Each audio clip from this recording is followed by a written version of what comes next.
게임에 들어가면 최저 2.4GHz로 동작하는데 이것만으로도 CPU 온도가 50에서 57도 정도로 아주 착하게 나옵니다. 안녕하세요, 소푼생활입니다. 오늘은 빅터스 12세대 노트북의 상세 리뷰를 해보도록 하겠습니다. 리뷰할 노트북은 12세대 12500H의 RTX 3050ti TGP 60W 제품으로 지난 행사 때 74만원에 구매했습니다. 빅터스 제품 힌지가 부실하다는 이야기와 악평이 많아서 구매를 주저하고 있던 제품이었는데 마침 저렴한 가격에 풀려서 만져보았고 힌지도 튼튼하고 단점보단 장점이 많이 보였습니다. 강제로 흔들지 않는 한 이렇게 타이핑해도 힌지가 덜렁거리거나 흔들리진 않으니까 걱정 안 하셔도 됩니다. 깔끔한 화이트 색상에 단단하고 튼튼한 바디가 생각보다 좋다는 생각이 들었고요. 특히 후면부 디자인이 우주선 후방 추진 장치 같은 느낌이 들면서 내부를 검은색 도료로 칠해 전체적인 후면 공기 배출 면적이 커 보이는 느낌도 주는 모습이었고요. 개인적으로 전체적인 디자인이 상당히 깔끔하고 검정색보다 흰색이 확실히 이쁜 듯한 느낌이었고요. 빅터스 로고 V도 자세히 보면 우주선에 코팅된 창문 같은 느낌을 준 것 같고요. 빅터스 게이밍 노트북 컨셉이 미래의 우주선 느낌을 드러내는 게 아닌가 싶습니다. 합판 쪽 공기 흡입구가 크게 뚫려 있는 걸로 보이지만 흡입 효율을 높이기 위해 실제로는 투팬 바로 위에만 뚫려 있는 구조이고요. 좌측면 포트 구성을 보면 SD 단자, 이어폰 잭, 썬더볼트 C 단자, PD 충전 및 디스플레이 출력이 가능합니다. USB-A 단자, HDMI 단자, 유선 램 포트, 전원 잭이 있습니다. PD 충전은 100W까지 지원하는 것 같은데 게임 테스트 시 87W까지 입력되는 걸 확인했습니다. 디스플레이 출력 단자가 2개라 노트북까지 최대 3개 모니터 출력이 가능합니다. 우측면은 USB-A 포트 2개만 상단에 있어서 우측면에 걸리적거리는 부분이 없게 사용자를 배려한 디자인입니다. 무게가 있다 보니 한 손으로도 쉽게 열리고 넘버패드가 들어간 풀사이즈 키보드가 눈에 띄고요. 폰트도 기계체 같은 느낌을 살린 것 같고 방향키를 키우면서 스페이스바도 나란히 맞춘 게 보입니다. 키캡 사이즈 정도의 풀사이즈 방향키는 아니지만 슬림형 방향키에 비해선 구분감이 좋아서 오타는 없었고요. 밝기 조절 기능키가 있고 백라이트 기능키를 켰다 끌 수 있고요. 사운드 조절 기능키, 재생 관련 기능키, 터치패드 잠금 기능키가 있고요. 윈도우 키를 사용하지 않게 잠그는 기능키와 그 다음에 오멘 게이밍 허브 UT를 불러오는 기능키가 있는데요. 오멘 게이밍 허브는 MS 스토어에서 설치가 가능합니다. 유용했던 기능은 퀵 셋업에서 게임 부스터 기능을 켤 수 있었고요. 구성을 눌러서 저는 윈도우 키 비활성화 빼고 나머지는 모두 체크해서 정리했습니다. 참고하시기 바라고요. 클리너에서 윈도우 시스템을 정리할 수 있으니까 가끔씩 써보시는 것도 괜찮습니다. 빅터스 랩탑을 눌러서 시스템 필수 요소를 들어가면요. 현재 자원 현황을 볼 수 있습니다. 네트워크 부스터에서 프로세서별로 우선순위를 높이거나 낮출 수 있고요. 듀얼포스 기능을 켜면 물리적인 랜선과 무선 랜을 동시에 사용 가능한 기능을 제공합니다. 좋아 보이는 기능이긴 한데 아마도 신호 센 걸 우선순위 높은 프로세서에 우선 배정하지 않을까 싶습니다. 성능 제어에서 성능 모드를 선택할 수 있고요. 팬 속도를 최대 또는 자동 이렇게 선택을 할 수 있습니다. 최대로 하면 너무 시끄러워서 저는 자동으로 선택을 해놨습니다. 이렇게 좀 팬 속도가 최대로 올라가면서 팬 소음이 좀 납니다.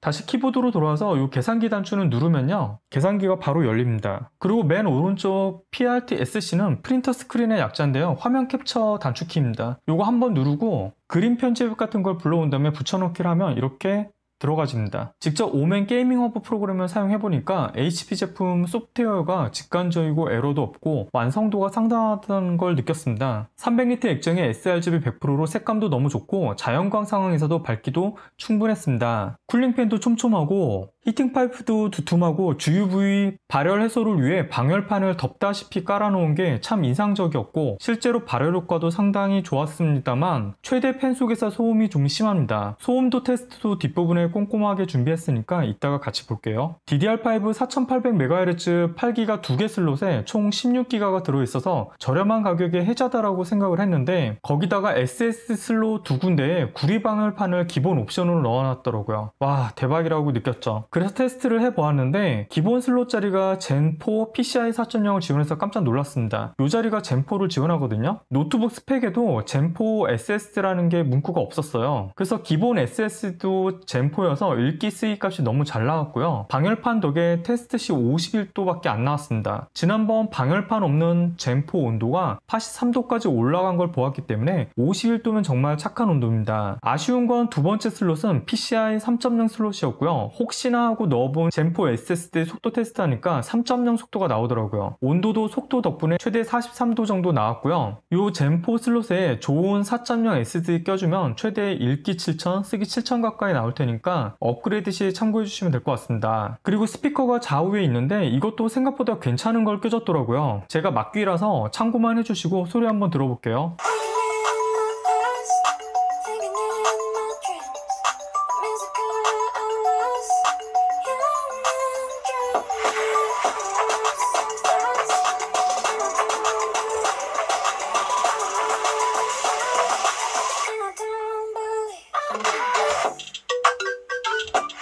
저는 꽤 괜찮더라고요.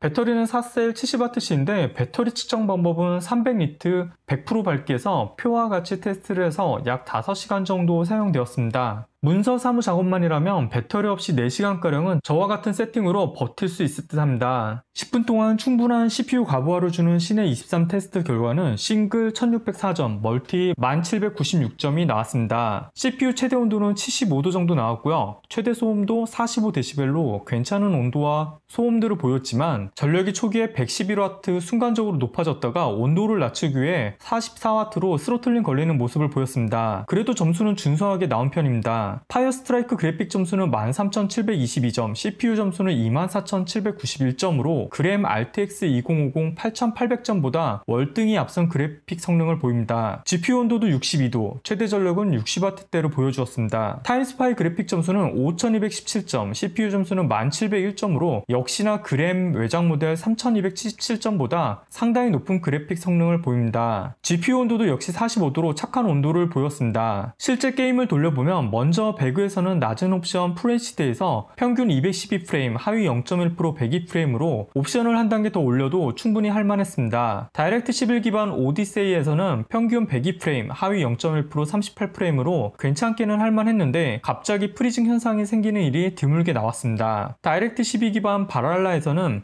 평균 87, 하위 0.1% 23프레임으로 프레임 파형도 안정적으로 잘 나왔고 프리징이나 스터터링은 보이지 않았습니다. 그런데 엘든링에서는 평균 42, 하위 0.1% 9프레임으로 스터터링이 심각하게 발생하는데 이 스터터링 때문에 공홈 그래픽 드라이버, 최신 그래픽 드라이버, 구독자님이 알려주신 드라이버까지 설치를 해보면서 와이파이도 장치 관리자에서 사용 중지해가며 테스트를 해보았지만 스터터링 현상이 잡히지 않았고 보시면 GPU 전력이 널뛰게 하는 현상과 프레임 그래프도 계속 들쑥날쑥한 걸 볼 수 있습니다. HB 고객센터와 상담을 했지만 점검을 받아봐야 할 것 같다는 대답을 들었고 제 노트북이 불량인 것 같다는 생각이 들었고요. 구매하실 분들은 이런 불량도 있구나 하고 참고가 되었으면 합니다. 12세대, 13세대는 CPU 클럭 제한을 1.5GHz로 맞춰놔도 게임에 들어가면 최저 2.4GHz로 동작하는데 이것만으로도 CPU 온도가 50에서 57도 정도로 아주 착하게 나옵니다. 그렇다고 게임 프레임도 크게 떨어지지 않고 GPU 클럭 풀 성능을 내도 112프레임이 나오면서 GPU 온도도 최대 61도밖에 나오지 않고 46dB의 착한 소음들을 보여줍니다. 바랄라 테스트는 높은 옵션의 창 모드 상태이기 때문에 풀 HD보다 해상도가 낮아 프레임이 더 잘 나오는 상태입니다. PD 충전 시 최대 87W까지 끌어당기며 게임 성능도 크게 떨어지지 않는 모습을 보이고요. 키보드 온도 30에서 33도, 43dB 정도로 아주 착한 성능을 보입니다. 30분 풀 HD 유튜브용 영상 인코딩 시 초반에는 6분대 완료 예정 시간이 나왔지만 스로틀링으로 7분 37초로 완료되었습니다. 그래도 상당히 괜찮은 성능이죠.